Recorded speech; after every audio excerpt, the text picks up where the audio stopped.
talk to the man himself. Joining me live is Australian Turf Club Chairman Peter McGauran. Thank you for your time this morning. So let's address these rumours. What hostility happened in the meeting, if any?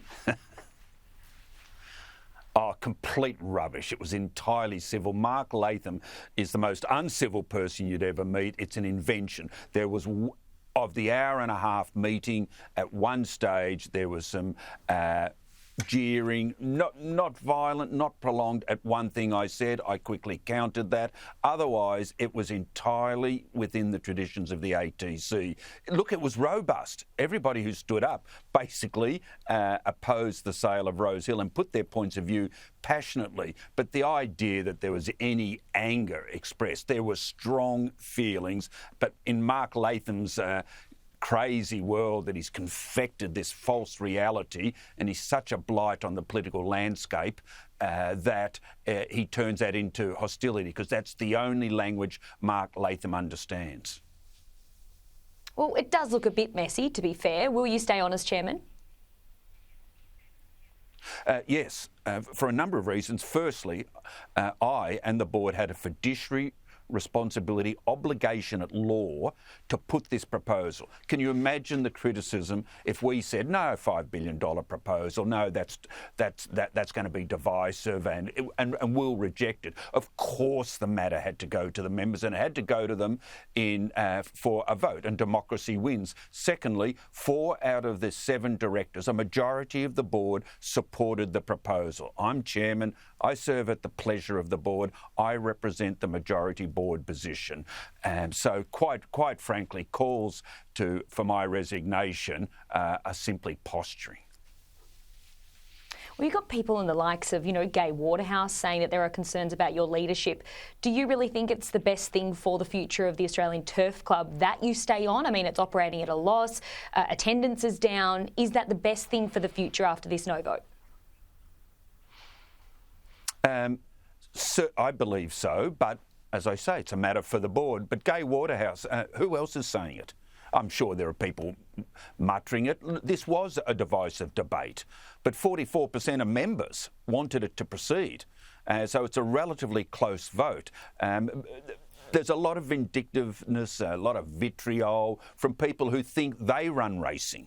We have racing regulators in Racing New South Wales. We have the ATC, but these people think Gai Waterhouse is clearly, I'm referring to, but there's others. There's large breeders, owners, syndicators, and trainers, all of whom have vested interests.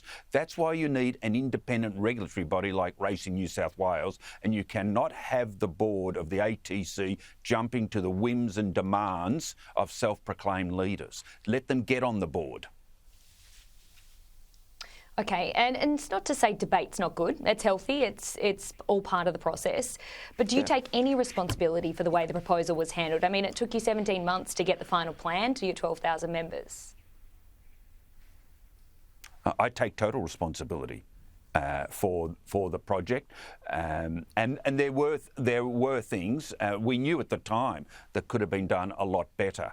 But a lot of it was because we were in an unsolicited proposal process with the government, which is governed by ICAC legislation. We always had the cart before the horse. We had to make the announcement because of the non-disclosure agreement signed with government, because we're discussing a land deal with government, the biggest in Sydney's history. Then we had all of the complexities of 4 racecourses, dozens of new constructions and the like. Plus we had to find a replacement racetrack for Rosehill, which we did with a new development at Warwick Farm Racetrack and the acquisition of the Penrith Golf Club.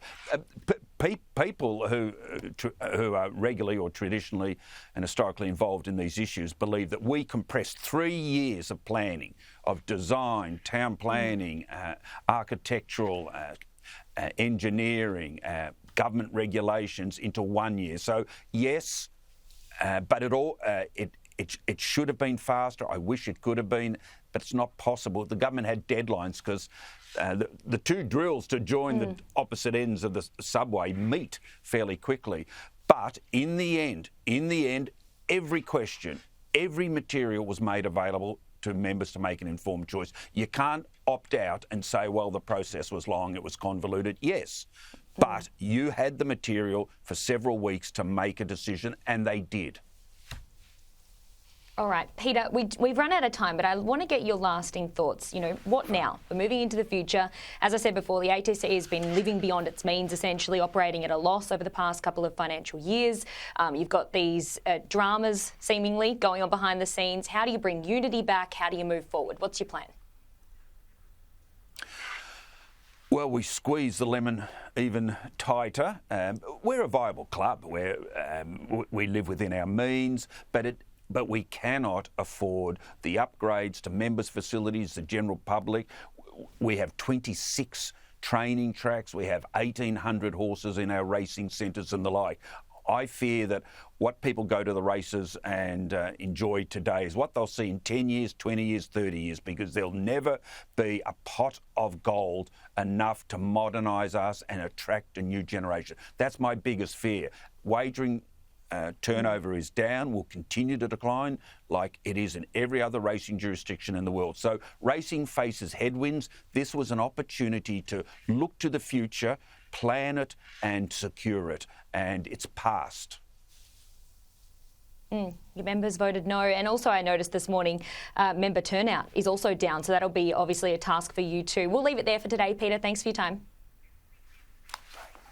Thank you.